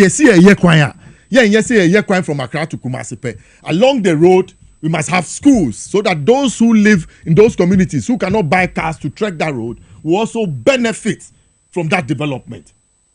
Almost say see hospitals, almost say see Numa. So that corridor development project now goes to our African Development Bank. A BNA dream share Kaswa Road, one of the road, Amasaman Road, go and check that road. It's like example. So he learned on the job. He understood his boss. He came around to learn and quickly so. And on 24th July, the boss he stood up to the challenge. And upon no advice. By 8 o'clock, near sweating in, he never looked back. He was forward thinking. It was a big hole that his boss had left. But look at how he filled the shoes and managed to take the country to the 2012 elections. So in some after the elections near the no mo call court na de nyame aman bibia ama otumi famu o ye adwuma ye omo ya 2016 no ye adwuma din a ye o 6 schools. His policy was to bring development to the doorstep of Ghanaians. Now ye adwuma o ye me say hospital so see me alista nkemewu enye ni Ridge Hospital anka me dia me yesa mai dada je me boni dia me tumi boy yankopon sha wo ba bia obia ankemewu the state of the art theater wo eti mesramin Kenya mi megame ake jemo ko kekeni e ba tuni ye Ghana a year experience ne by the president lehue as caretaker. Then he won elections. Then this same person has gone into opposition for 8 years. He has seen all the good work that he has done being taken back, but he has had the patience to wait that come 7th December 2024, he will have the chance to come and reset the economy. It is any way. He's too well prepared. That's why I'm saying John Mahama. Yes, 5 against 50. Oh no, it tells you he's ready to move. He has told you his 120-day agenda when he gets the opportunity. So Oba was setting 120 days. So Bape, it calls for a national economic dialogue. He calls for an education dialogue. Somebody who is ready. Mugabe, the policy back when the power, accelerated export development authority. Mugabe 10 years. I don't know the motion accelerated export development authority no because as someone can say me see and I make a say that what that thing will bring to Ghana the jobs it to create the opportunity to open for our export market, how it will get many young people to find work and meaningful work to earn income and be able to look for good women and marry and be matured in this life. No good word. Yes.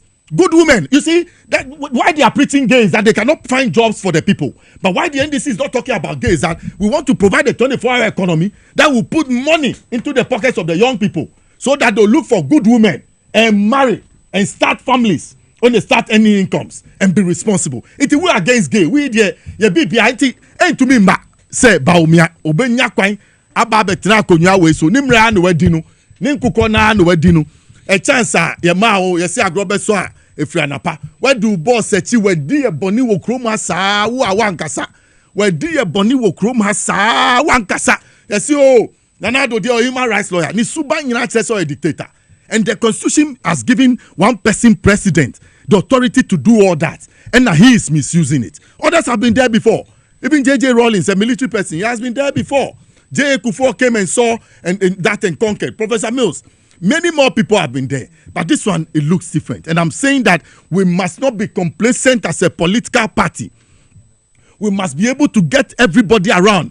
Mami Jane, Opokwa Jimain, and Mahama are ready. I've told you they have a 120-day plan ready to come to power and work with everybody. He calls for an education dialogue. He calls for an economic dialogue. He sets out things that you do in that first 120 days, taking out taxes that are causing problems for us and other things. So nobody can tell me. Even Nana Dankwa Akufo-Addo knows that John Mahama is too ready. He's too ready to handle this country. For debate. The man says he's not ready to They want to smear him. One say 2016, in Toronto, they think they're still in their lying mood. One say lying mood in a certain line now. And him say you're trying to IEA debate. Oh, how? It's below standard. John Mahama, I've told you, look at his experience. Assemblyman, MP, minister, president, vice president, president, and now in opposition for 8 years. Do you know the experience he has gathered whilst in opposition, because he was there? 5 questions. And he was doing that and you coming home. Answer 5 questions. That's what I'm saying. That is why he set out only 5. Questions. That is why he set out only 5. And the person who was there. Where you summarize. And summarize. Jumana saying it's easy for him to come and do it. It's about the quality, not the quantity. Quantity near 50 and the quality near 5. Thank you. The difference between the two is clear. That's it. Alex Atairi Nelson, Muntitre, na or your contaminant number 4. Very well. We graduated from someone in Nakuse a year prisons. And the Muntitre phone in our ha.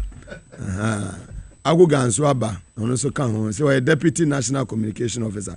As like as I come up our specialist about hospital, they said that mom hepatitis A, B, C, D, E, NAT2 or fatty liver problem, sciatica, prostate problem, no penny baby na teachima, and answer osa, compo, and one no, hot do any fibroid and mano. Or better than the amount.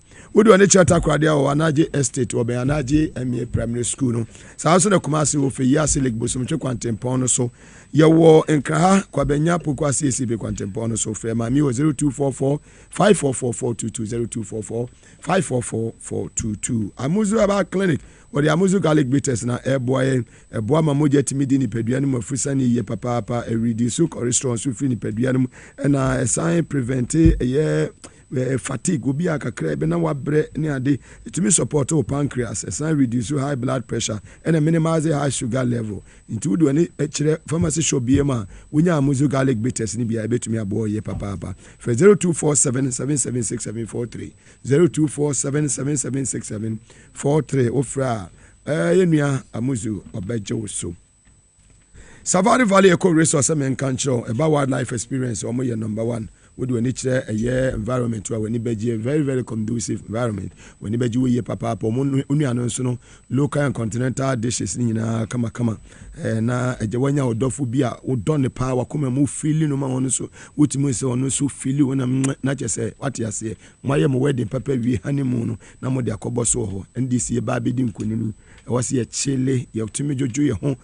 Be 1 week na fe no ye tumi aba be celebrity ne adwodwu ye hu ye papa nkofo no ma se wo man no na ye tumi stay focus ne de momo papa e de Bregana for to a very very conducive environment ya mekanfo Safari Valley Eco Resort buku ni ntemo na nti sa be kona eho asa hotel ne de ye papa ne bi de akugan epini bi ene empa nya kwen de bi debi empa wo da so otimi say yes yankonkon suhum samam tafo pankro suhum samam yankonkon from 0596914394 omo dew in the eastern region as natural mineral water nsuo no Ghana fo nyina agya to me say water is life say wo ye party wo ye wedding and ye big joe ni wedding eba so Saturday and ye jajajajajai sandamafo beba wo ma obi a obefiri baby enuanom kranfo prampramfo nsuo a de 7S natural mineral water. But 37 at BBC Street, SYZ broadcasting here. I'll be home, Mr. Robert. Do you be a PBR? When sir, a bit to me, account. Medimosis Clinic and Herbal Center, some country say, what the Medimosis garlic capsules, the only garlic capsules in Ghana, no, a Medimosis garlic capsules. The all a drive soon in the FDA this stamp on a bosono, a Medimosis garlic capsules. Come for the amount, Boama Moja Timidini Pedrian Mofusani ye. Na Bema, who prostate problem. Beman or prostate problem or kwa medimosis bebo. Necessary weakness dear. And yet, akuga bedi hu adanse. Sexual weakness. Say kuga say would sexual weakness befa na feature emfa. Akugan obi a no ho den ya je say ye won someone prison no say ne yire besra ne bia no osu honey I miss you honey I miss you ha na obaka I miss you there be o na sexual weakness akuga want me fanfa ne fie wo bo adwuma ma ne yire etuche edema no ane medimosis male and female infertility hypertension diabetes sciatica typhoid fever malaria stroke anything problem there what they call bebo dental barrier any police station in anymore AESL building no the Ghana Highways Authority at Accra Ministries Ajekojo any school for the deaf need you Kumasi Ainama Kokoben your friend 0244 068447 Hebron Hills International School say excel and shine education in their foundation in here and the lower primary upper primary when you tete pa dia ma oba no na foundation akwara ne nketenketi obi opejano Montessori system no now the oba na wurem wo de wani kire media of the Nsawam road wa school ni si wo fe wurem a wani beje keke awofo no ba no mudi omoma eba for ni kire way ye ben media presby GHS no na kopa admission ema oba Hebron Hills International School say excel and shine. Agoga Deputy National Communication Officer what I say yenua eye bright center bright wahwe ni nua ya me aduma weekend omo bedi ni 1 week ewo eye kaswa bright of art center the only brother omo ye tupe nyame fa wonu ane kra enye den ensie esidi nyame pe no we den ene wo ye ago me akwa aba yenua bibi abako nyame adum bibi looking good thank you. Oh boy, you man so. Nyamene hene. Yeah. Pempe for I want to say. Oh, be ahun here. Oh, Alessa. What? Say, want to me we more na want to me onu oni ho. Mugabe. O be me ma kan fo akoga. Oh, no akoga ni obi a.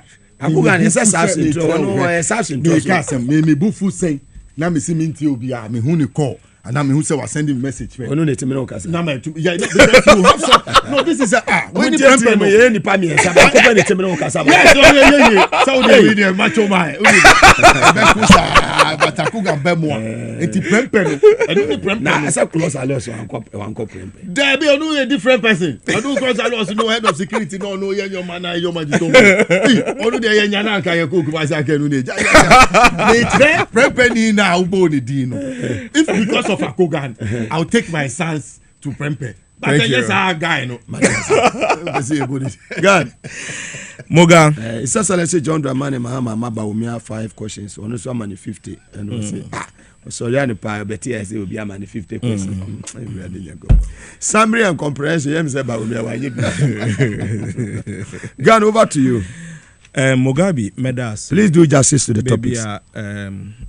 Lawyer Luciel Ewobiano Michiano. Lawyer Luciel maybe Ewobia Michiano.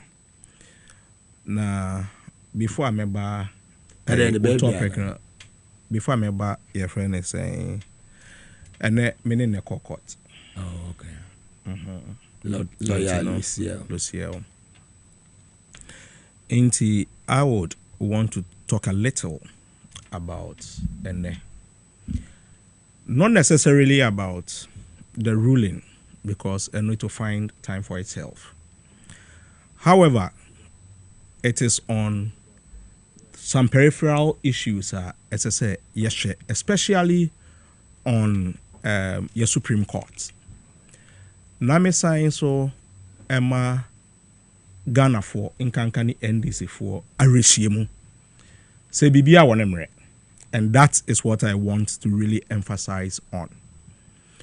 And then, Speaker call Parliament say Anka Okwakope stay of execution. And yen sign so boy Speaker Abaso. Because apart from everything, Speaker Right Honorable Alban Bagbin, I decided say he will follow the protocols. He will follow the lay down procedure. And that is something that we must commend him for.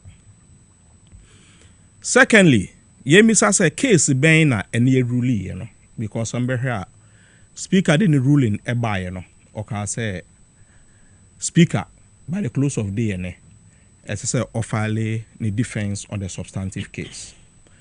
In the case, the court and then a case, Yenuya Apejo Markets. Just by Friday 12 noon ɛna ɔserve Supreme Court. Is it 10 a.m. or 12? Odru hɔ 10 a.m. But to be file baby be we no na about 12. Okay.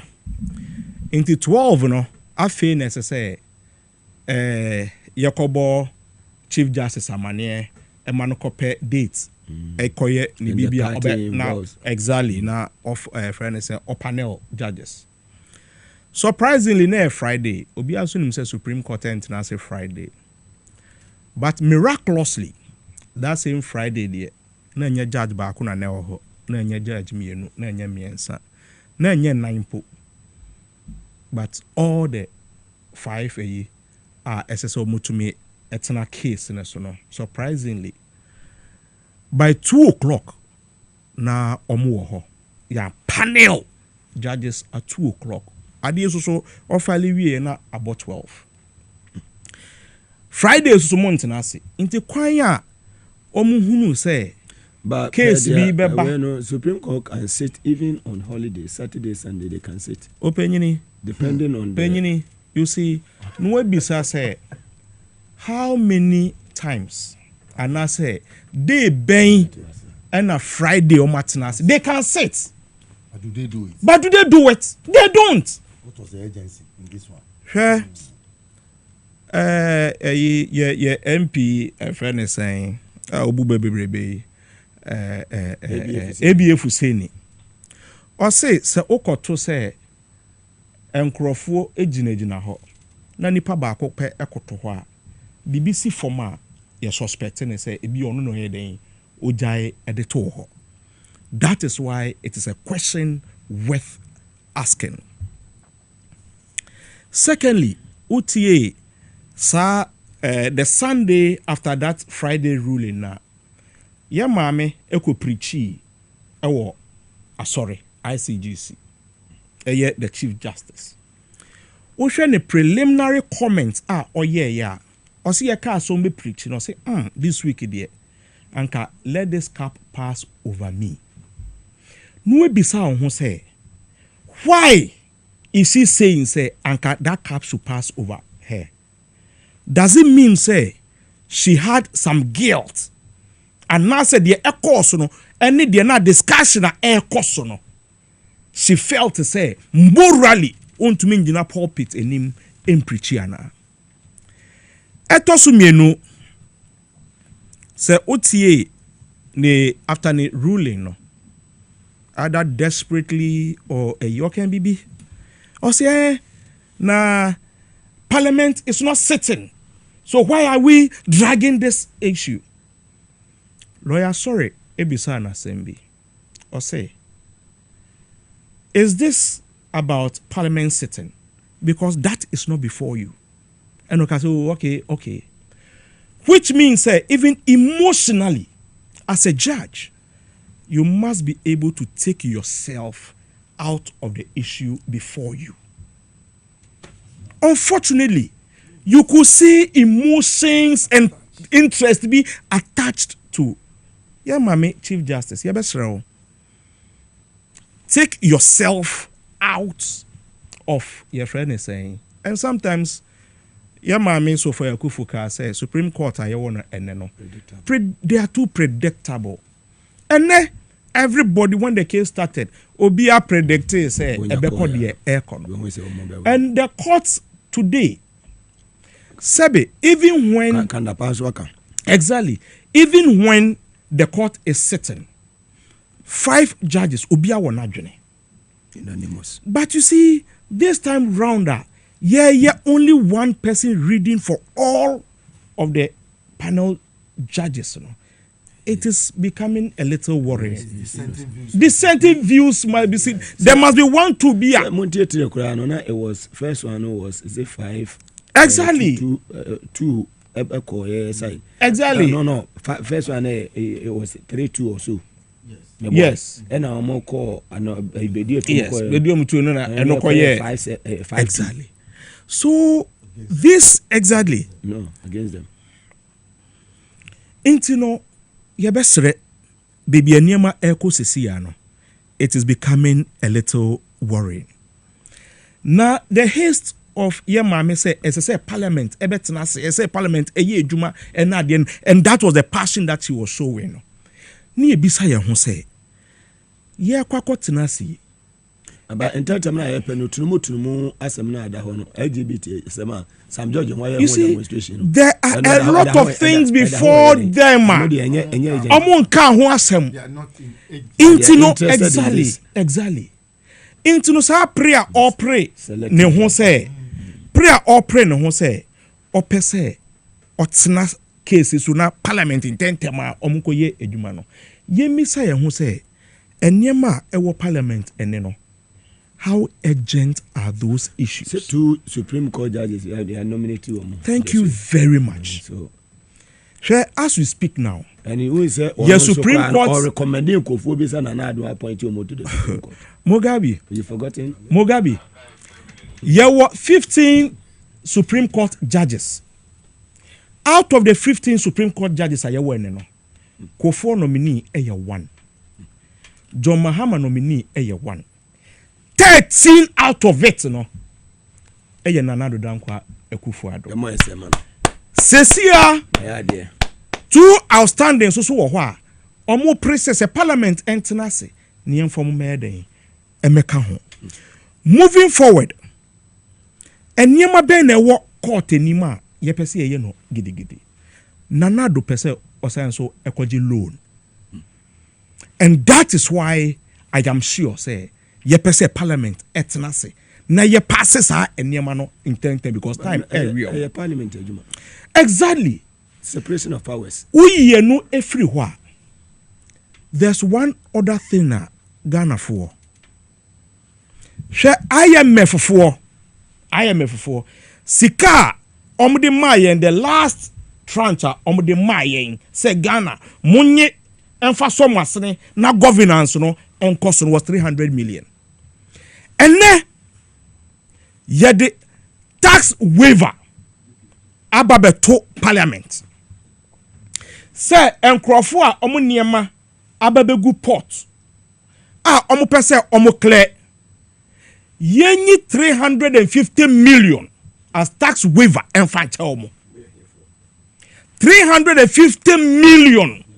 $1 million, how huge it is. And I compare the say, Sika IMF the my 300 million. Inti anka wo Sika 350 million. Obeji wo obi ho a. O say me de chew. And nti yam pass wo parliament ni enfan chew. And let me tell you the calculation that Nanado does. Apart from it being Jimmy, apart from it being Jimmy, and they are benefiting from those. Thank you. Yes, it is a 300 million. Now your businessman is so 300 million. Now Okachro say for 100 million, ebra na mi fanya campaign. Sene be ya 200 million, ebe ya wo profit, ebe ya ode, ubekwa kotu ya 100 million. If this is what is happening now, opinion, ye misa ya ho say, is this the Ghana we want, or we must reset Ghana? While we are middle ebabesi no, MPP for ankasa no, they don't learn. So omu yobi a omu suya dia ankamoga. Sa case way a friend is saying Michael Kwe, a ruling over it last 4 years. Mu ankasa ene nanka ababeto monima. This is the time ankasa say negotiations say den. Ekoso senebeya the future will be brighter for the whole Ghana. However, when MPP is sinking, omo to amenema.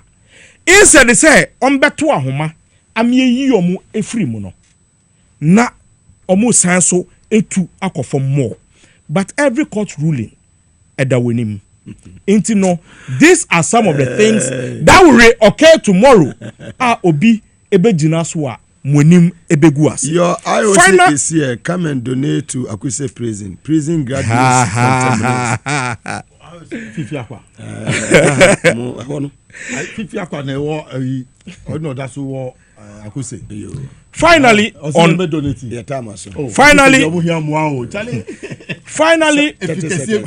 finally on this one, you see, Bruni say you can force a donkey or a horse to the riverside.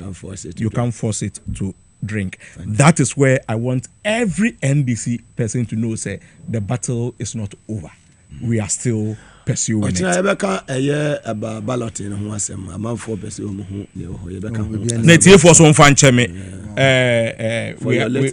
Yes, we had a critical we had a critical meeting today. Senior thank you very much for your time. It's a graduate. No. This is an institution. No, this is an institution. You don't pay school fees to go to. But what you learn there is more than the university degree that you go. When the Baba Mabene and Cynthia Akuya Krantema and any birthday, happy birthday to you, our big sister Cynthia Akuya Krantema. Mudi news, you move power news number 1 the whole Ghana. And then Wednesday, battleground, Baba, right? Mamunina mo anything.